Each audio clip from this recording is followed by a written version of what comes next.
my name is Pietari Suvanto. I'm one of the founders in Vainu. Vainu is now 5.5 years old company from Finland.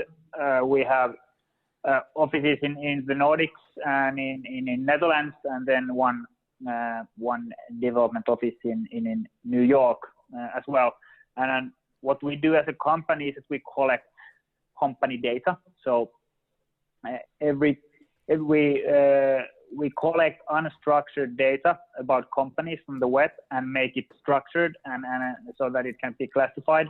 And hence we believe we have the best company database in the world that exists. And then we package that data into solutions that we sell. For example, sales prospecting platform is one. Then enrichment, data enrichment packages to CRMs, different marketing automation enrichment packages and such. My role is I'm in charge of the customers. So I could say I'm head of customer success management, among other things. And then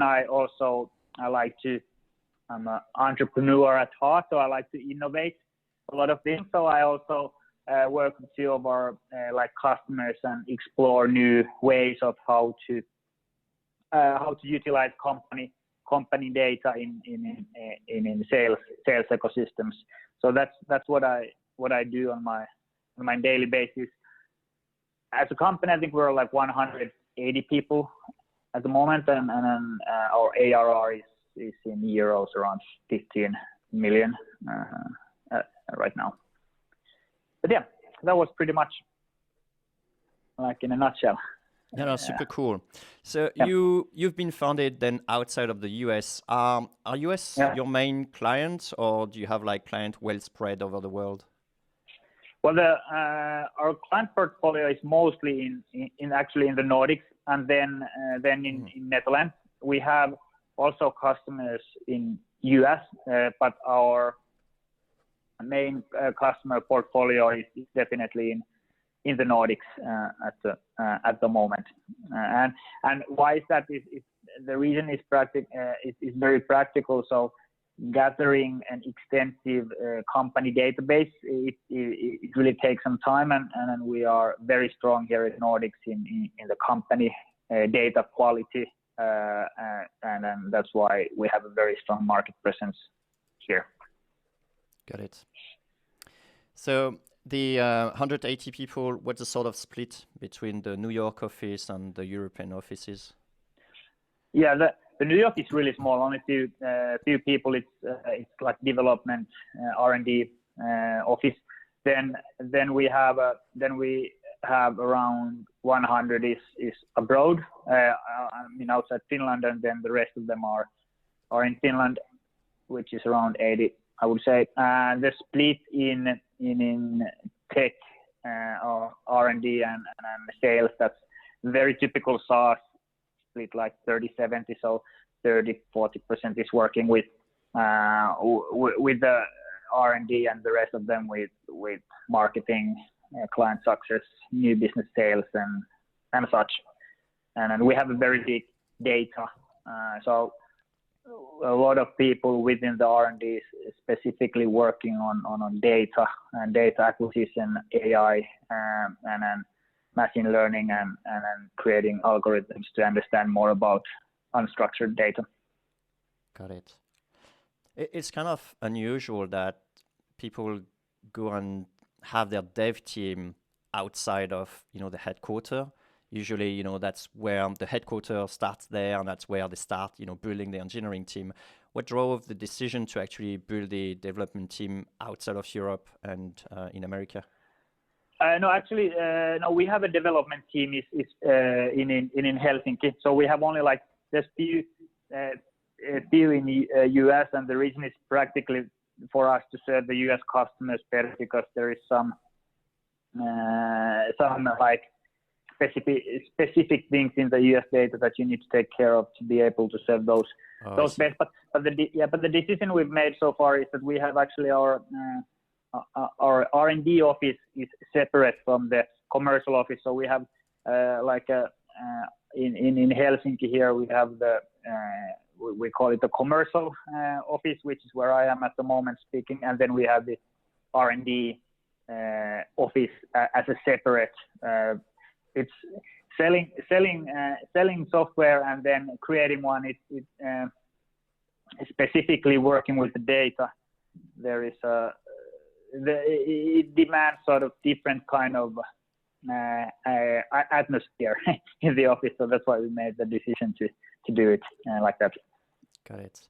Talking about atmosphere, what was some of the cultural challenge to grow from 0 to 180 people? Yeah, a lot of people ask about it, specifically when I think the fastest growth spurt we had, there was coming 15 people in every month, something like that. So 10, 15. So yeah. So in a very, very, very fast pace, the growth until 100 people. A lot of people asked about that, and to be honest, it wasn't that surprising, or that there wasn't much problems there. I would say. I think now when going, I'm not saying the challenges, but the next sort of task us is to grow from this size to close to 100 million, and that requires, I believe, a lot of unexpected turns that we are not aware of yet, and I think that will be that will be not a struggle, but it will be a bigger. There will be much more mysterious things on the way rather than going from 0 to 100 people. That's how I believe it. It's going to be. I think that's a challenge personally to envision growing to 100 people. So maybe you guys did it super well, and we should learn from that. What are some of the things that you put in place in order to make sure that the 15 people were onboarding properly, were hired correctly? I mean, did you actually put anything, or was there a lot of churn, or turnaround, or turnover? Yeah, that's also a good question. Not really. I mean, that's the other thing we didn't have, and we still don't have, is a high churn in employees.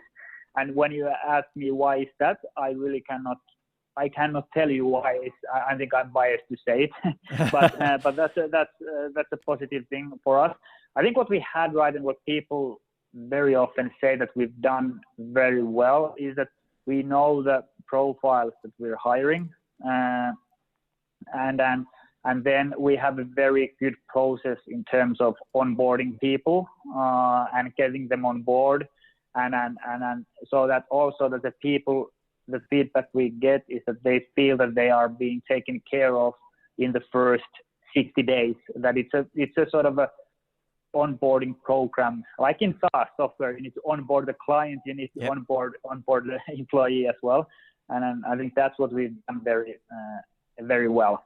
And the other thing is that in the development office, R&D office, and as well as here, we are all founders. We sort of have experience and very hands-on on practical stuff. So we also know how it feels to join as a new employee. So I think that's another asset of how you should do it when you're going to 100 people. Yeah. So maybe it's obvious for you, but what was some of the things that you guys have been doing for onboarding, so we get a better picture of a good onboarding process, what it looks like? Yeah, well, I mean, it's first of all, I think it starts in the job interview itself.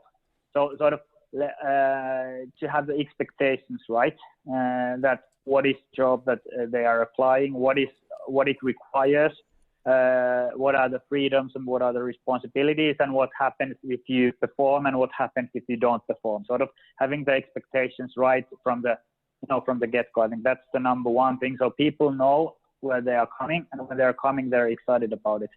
Then what we do before they come in is that we've sent them like a welcome package, where is the first 2 weeks 2-3 weeks like agenda what's gonna happen for you, and then also what we have is we have every twice depending on how many people join the company, but quarterly or twice a year we have a onboarding like event or a boot camp, what we call. So we fly all the new people in for the onboarding to meet each other and then learn about the company culture and such.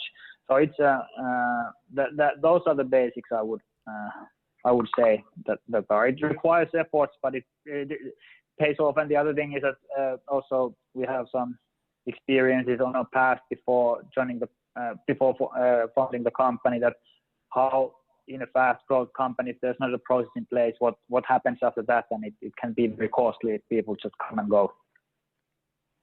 When would you recommend people to actually start putting a process in place? I think the moment when you start scaling, that you see that the business model works, and there is no need to iterate in terms of what works and what not. Then I think as soon as that's in place, then you should start. I think it goes very well, the rule, I don't know who had it, but the rule of 3 and 10, that everything changes in 10 and 3. So when you are at 3 million, you can scale into 10 million. When you're at 10 million, just sit down and think, what do you need to do to get 30, and so forth. So I think those are the good milestones that we've been looking at. And were you aware of those milestones before starting? Like you've seen, okay, that's gonna come, we're gonna start right now, or is that something that you discovered as you were growing?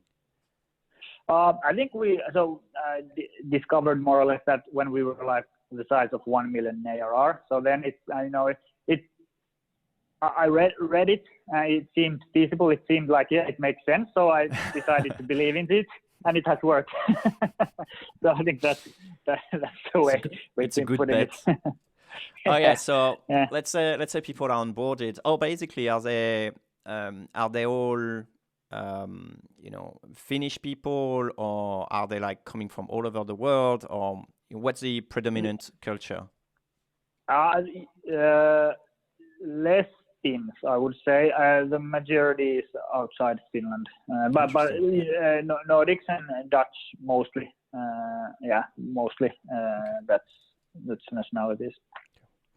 Okay, so you have onboarded those people pretty well. How do you actually go about managing them and making sure that you can reach your company objectives?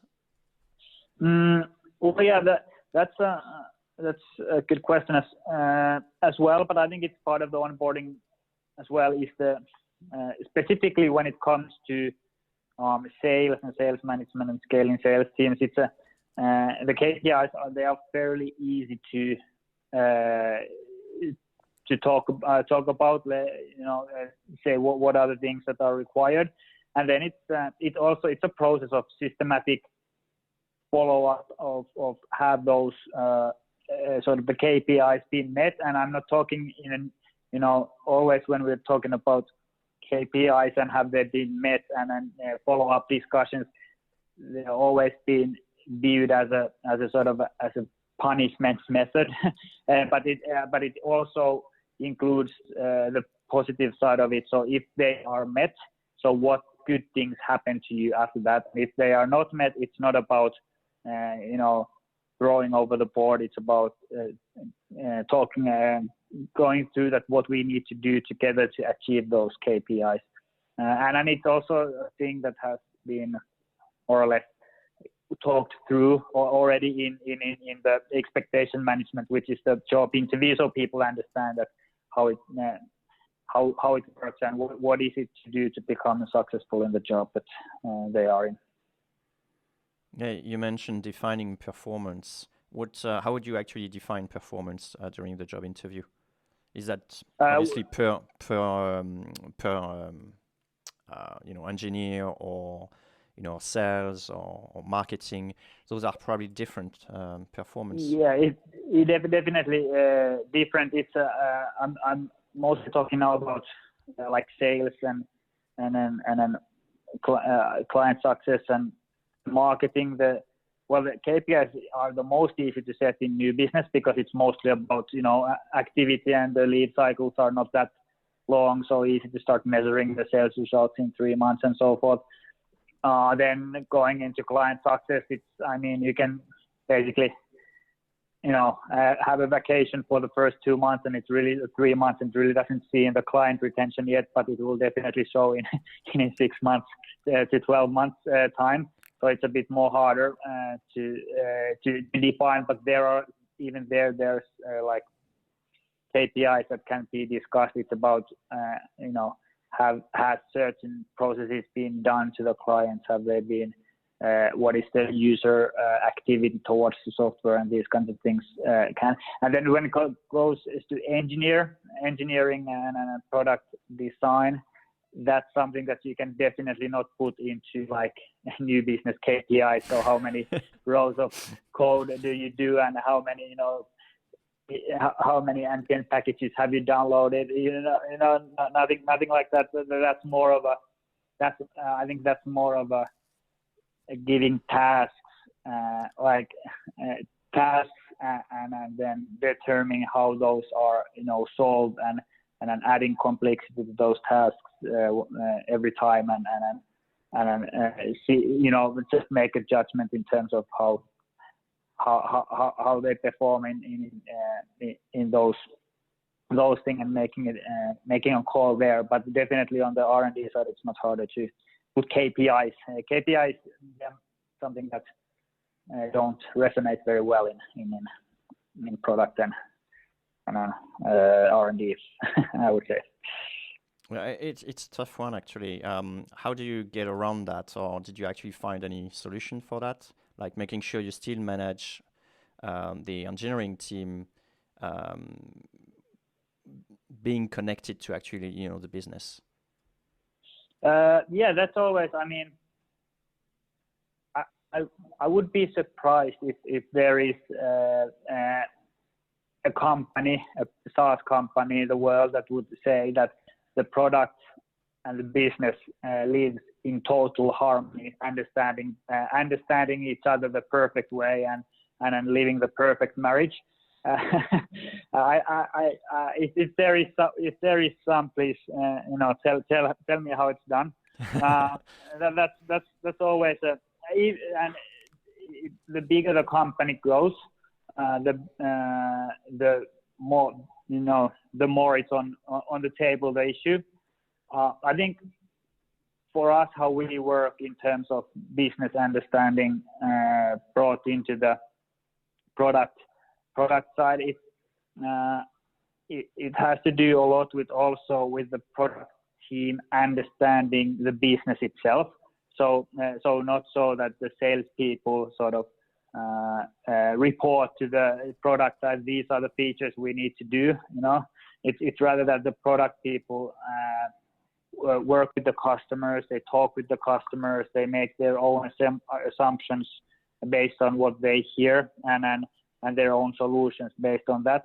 I think that is the best way. And then of course we talk a lot with especially as founders, we have like every week we sit down to talk about the product in terms of where should we take it, what kind of issues should it solve, and not necessarily go into like details in terms of this is the feature it needs to have, but rather the problem it should be solving. And then our CTO Tuomas, the founder, takes to their team to sort of think at how that problem can be solved. So maybe that's the way that we fix it. But the bigger the company grows, it's the harder the communication between sales and product definitely is. So I think that's for sure. Do you have some kind of OKR, or how do you actually come up with the KPIs that you want to act on? In product, you mean? Globally, or for in the company. general? Yeah, at your level. I think the company. Well, now one of the KPIs that we are now putting place. Something that we want to focus even more is sort of the consumption of our data.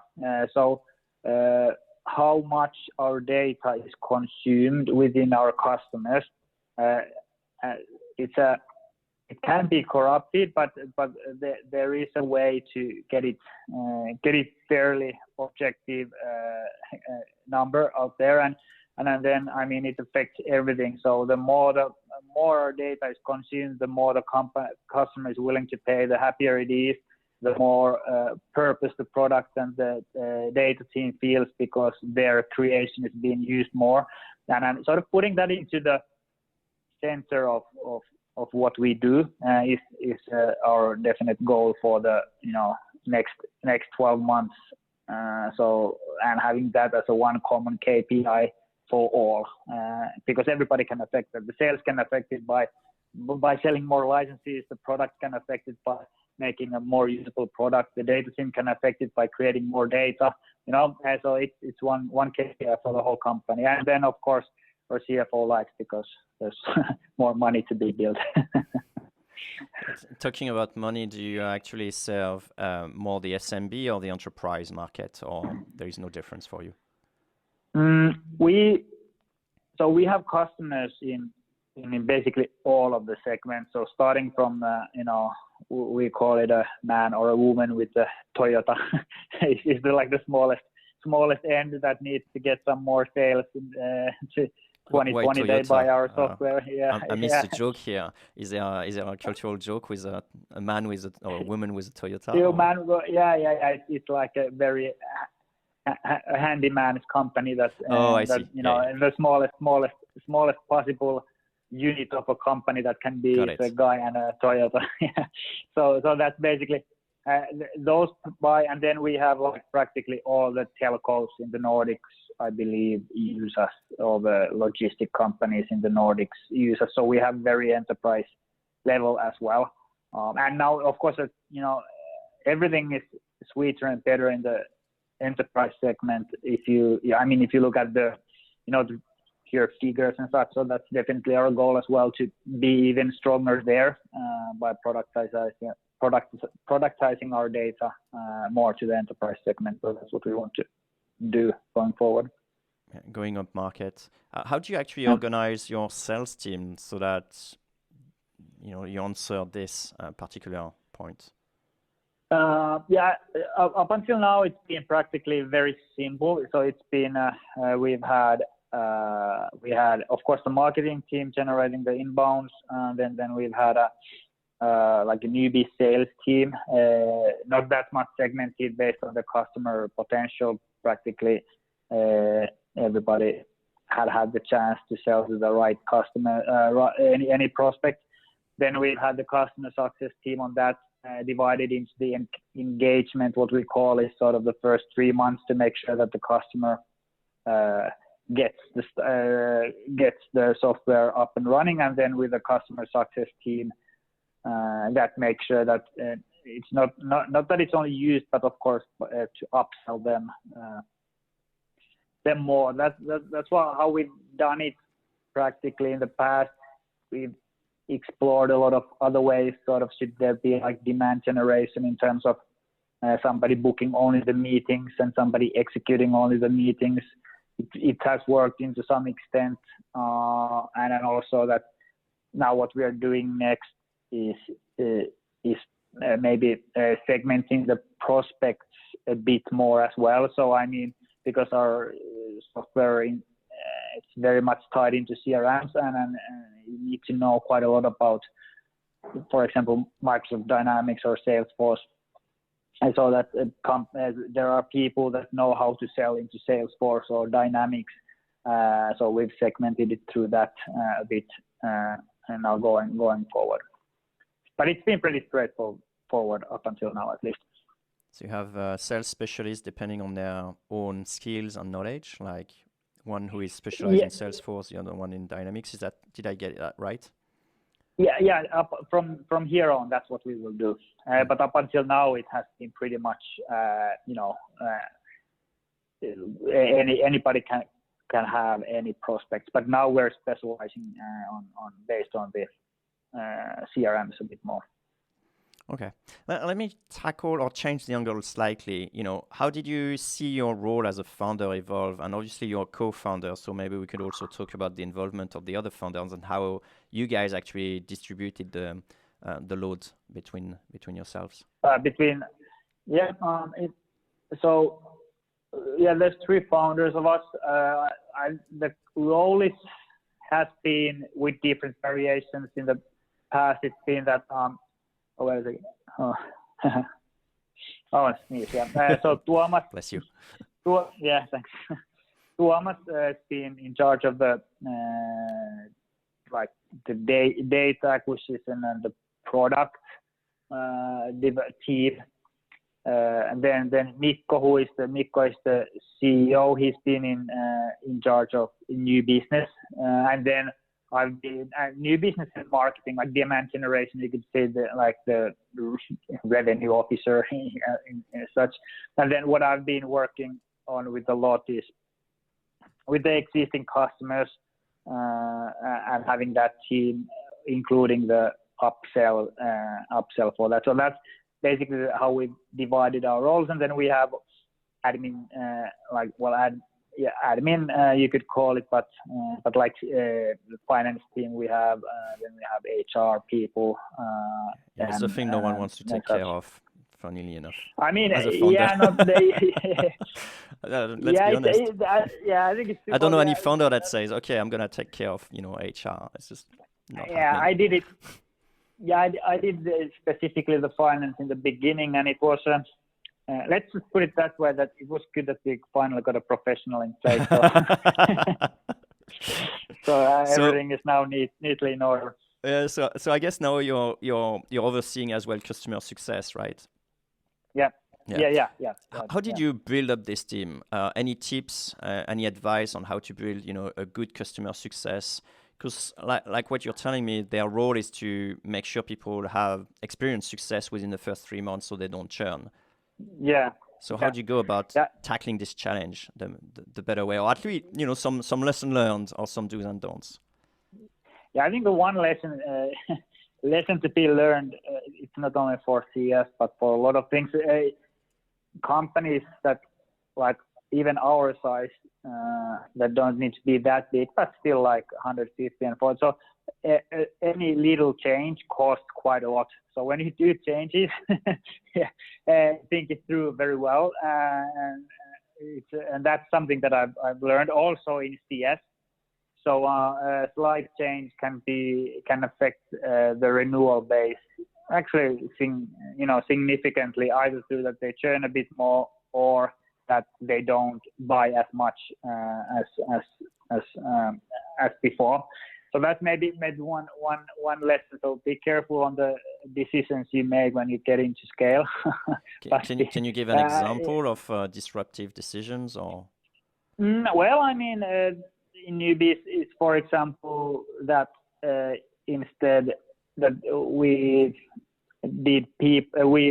hired people that do only book meetings, but that's all they do. That affected the hit rate of significantly the hit rate in terms of how many executed demos and meetings close into sales. So that was a very it was a fast decision, and then it took maybe 6 months that the hit rate came into the same level than it was. Can you tell us what the hit rate is? What do you mean by that? I mean, the hit rate is basically from executed meeting to a closed sale. So that almost dropped by 33%. And you can that affects quite a lot to the newbie sales. And we got it back into the level that it should be. But it took some time. So that it costs of the cost of missing revenue was significant. And the other thing in customer success is that if you what is very important, I believe, in customer success is is that it's very data driven, so that we understand every single move of the customer life cycle and what should you do in different phases of the customer life cycle. So changing that, for example, a bit, that one example could be that, or was that we introduced the onboarding team in a year ago, little more than a year ago, and for a reason or another, I don't know why, but it affected the churn on the negative way. And then now it's after 1 year, it's definitely affecting the positive way. But it had a very big cost effect in the first 6 months by changing the sort of the process. But now it's paying off since churn is going down. But that's something that I think it's good to bear in mind, that when you're over 10, 15 million, it's not a big company, but it's still a company of that size that decisions start to play a big role. You just cannot wake up in the morning and think what you should do. Okay, so I can see that, tiny changes can have like massive consequences. Does that actually mean that you put something in place in order to review potential changes, or how did that make you tackle future changes? What changed? Well, I mean, I think all in all, the past changes that we've made have been like, on the long run, good decisions, but haven't had like immediate impacts that we wished. So what we are now doing is that we have a bit more patience in seeing the results come in. So instead of seeing the results, expecting them in 1 quarter, we maybe give them 12 months, and then slice the results into maybe a bit more smaller pieces. So what are the effects we need to see in 1 month, and then 6 months and 12 months time, but we don't expect immediate revenue impact in 3 months. And I think that's something that we do now, and of course companies need to change all the time. We cannot be the same company that we've been 4 years ago. So it's mandatory to be alive is to stay ahead. So changes are mandatory, but give them a bit more time as well, and more patience to kick in. Yeah. So would you say that the expectation actually changed, or the management of the expectations? Yeah. The expectations of the those changed, and also that the horizon is not 3 months, it's maybe 12 months, which is something that patience is something that the entrepreneurs very it's a virtue that they rarely have. So that's something that we all need to learn. Yeah. Speaking of learning, then what was your journey, your personal journey for growing as a founder? Because a founder of a 5 people team is not the same as a founder of 100 plus people team. Yeah, I think one thing is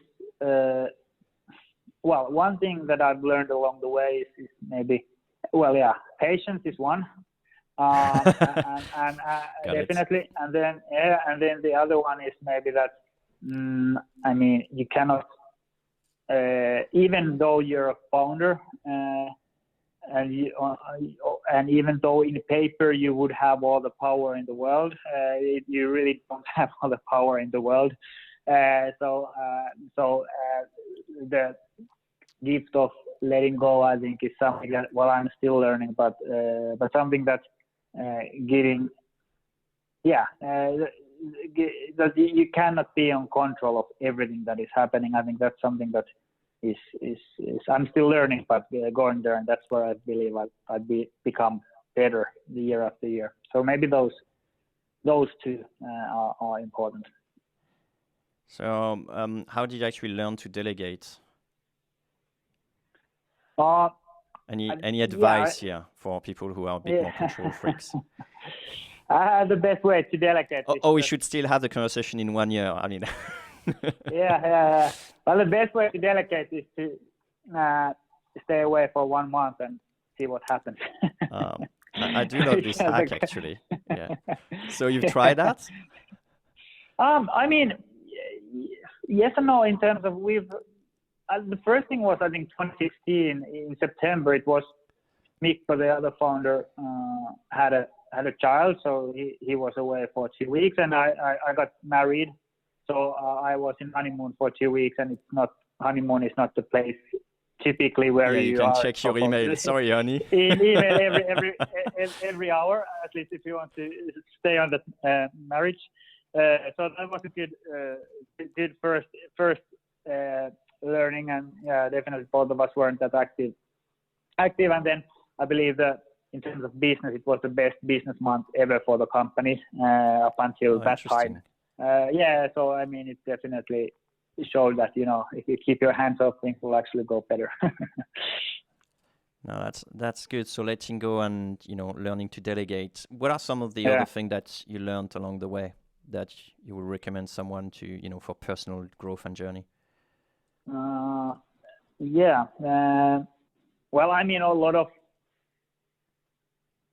like practical things. Obviously, I mean, more about like customers, and learned about data, and about how to how does the software work, and such, like those very practical things. But on a bigger level also, I think it's there's a lot of things a lot of things happening all the time, and I think just to understand that it really doesn't matter if you have the big picture, right? so I think I can put it in any other words. Maybe patience is something that is definitely I've learned a lot. Would you say the ability to keep your cool and deal with chaos? That's about right? Into some perspective, exactly. But it's depending on perspective, you can see that. I mean, if you just somebody put it really well about being a founder, that it's like riding a lion. That is, if you look at it from the outside, people think that, oh, that's a brave person, you're doing that. And when you're riding the lion, you're just thinking that, how do I not get eaten? So I think that describes very well how does it feel to be an entrepreneur, I would say. Got it. Who's currently reporting to you? Do you have some specific people or some departments? Yeah. How do you deal with that? Yeah, I have the client success team is, and then so we have a person that is head of the client success team as such, Samsa. So he directly reports to me, and then I have a small development team for me to make sure that for the innovation part. So when we create pieces of software that we pilot with certain customers, so that's development team of 3 that I work with as well. And then under the Samsa's client success team, I believe there's 35 people or something like that. And do you have some management structure in place with them? Yes and no. I think we have we meet with a certain group once a week, but make sure that we all know what's going on in the company. But a very official management team that we do not have at the moment. I think that's something that might change in the future, specifically if we're growing bigger. But we don't have there's no such phrase going around in the company of when does the management group meet. Got it. And you don't. Okay. Oh yeah, let me switch gear a little bit, and let's talk about just very briefly the competition landscape. How do you guys view the competition at your company? Yeah, this is a very interesting business space in as such. I don't think there are like these big players. If you look at the company data landscape, such that there are these big players like Dun and Bradstreet and Blow and Dyke and these players that are global and have been there for quite some time, for decades, and are also very lucrative, very profitable companies. And then there's local versions of those in each country. So that's like one of the bag of competitors. Then what we have is also, on the other hand, there is a lot of companies that are around our size, typically a bit smaller, but like tech companies like us, like founded 5 years ago, such as, I think, Clear, it could be defined as our competition. Yep. And a lot of again local players, as such like Data Nice, which was sold, and Data Fox. Yep. Actually that was sold as well. That was bought by Discovery.org, right, or something like that. Yeah, Discover.org, yeah, and then I think Data Fox was bought by Oracle, something like that might have been. So maybe those could be defined as our competitors. But I would be just happy that if there would be like 10x more competition, because then the market would grow. We never lose a case to a competitor, to be honest. We lose a case because we haven't been able to build value enough. So I think this is a very young market. I believe company data will be one of the biggest drivers in marketing and sales ecosystems going forward, because it can bring so much value. And actually, I read a Gartner report was very favorable for us. They identified like mega trend, like the biggest trends to affect marketing department in the future, and it was like event and figure-based real-time marketing, which is exactly what we do. So based on data, being able to market and sell at the right place at the right time with data, that's spot on. And the other was like customer data platforms, so that you have a platform where we have a lot of customer data. So that's the other big thing that will affect, and that's in the core of what we are and what we do, and that's why I hope that there would be 10x more competition going forward. So you basically welcome competition, and you hope there is more. Yeah. No, that's a cool view on competition. And at some point, you mentioned that you may actually lose deal not to competition, but to how you're, failing to build the value for this particular client. How would you actually say you're building value, or what are some of the things you put in place to demonstrate that build of value? Well, I mean, this is a very easy business, easy place to be in to portray value. And the KPI is very simple. It's just better conversion, more sales, and that's very easy to show. The hard part is that that it requires some actions from the customer to get the value. So as an example, that if we provide, like, let's just out of the top of my head, like 100 great leads, and they are like excellent leads, and then our customer acts on them and it has a better hit rate, then that's value right there, because we can quantify it. But the challenging part is that if we provide those 100 leads to a customer, they don't act on it. They are like, I won't do anything with these leads. Then it's very hard to show the value. Yeah. Yeah. So that's the challenge there. But when a customer or company use our data, the value is extremely easy to portray, and then they always buy more and they never churn. So that's sort of the thing. So the challenge not showing the value is it goes very much hand in hand with the fact that we are not able to put the data into their daily processes, and that's the biggest challenge, I could say, for us, and I believe for any company in our space. Got it. So you're serving a lot of sales teams, and like you mentioned, that you got a sneak peek into how they're doing things. What are some of the things that you learned from serving so many sales teams? Yeah, I think yes. That's actually that's one thing I've learned throughout my time as a founder is about the sales teams actually quite a lot. And I think there is a lot of space in the sales teams to be a bit more not only active but be smarter.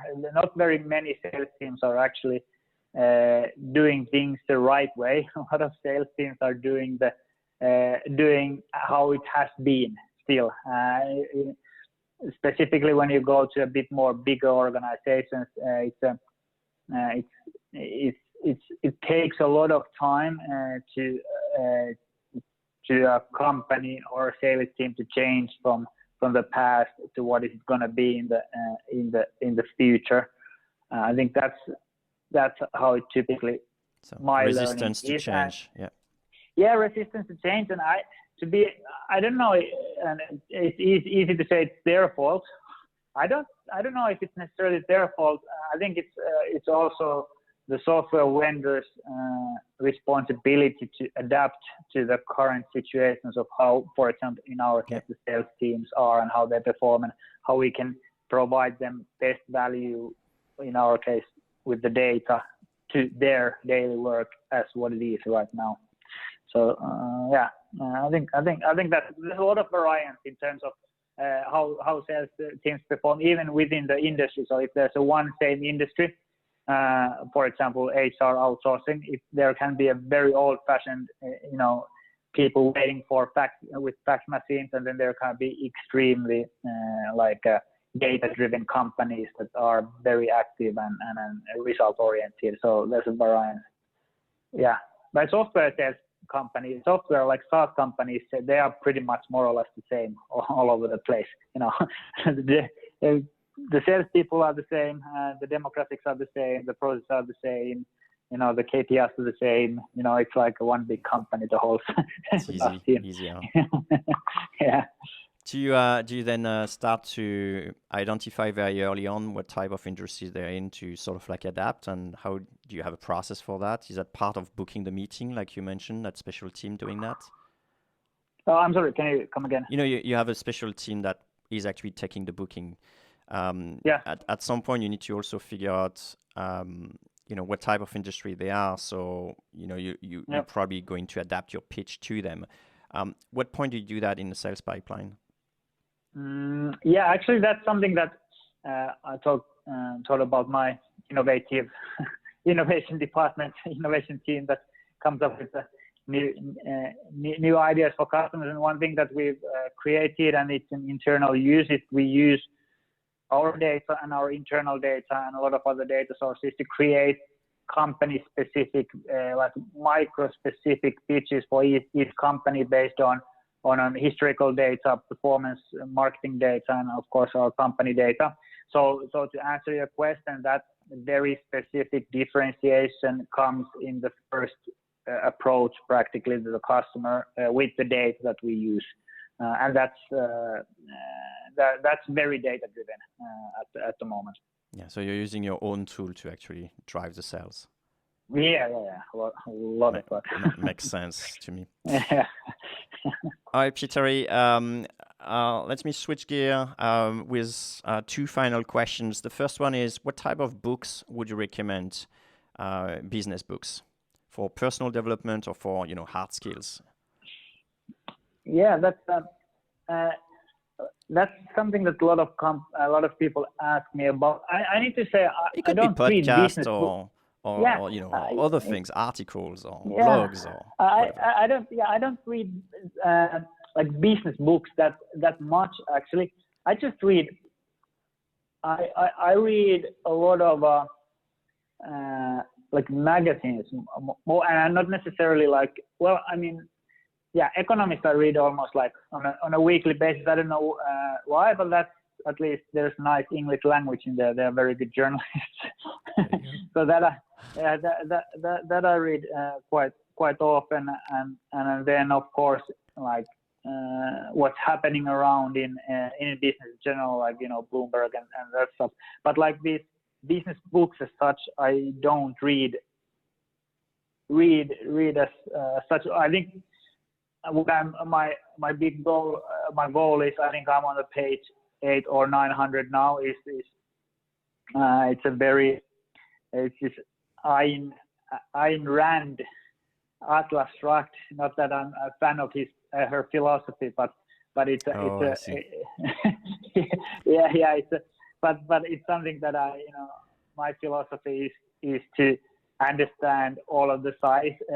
So I mean, Ayn Rand, if I've read her, then maybe the next I will read Karl Marx, and that's my philosophy as well. If something happens in the world that is politically controversial, I always want to see. I want to see what's been written in Fox News, and then I want to see what's written in the New York Times. So I think something in between is the right picture then.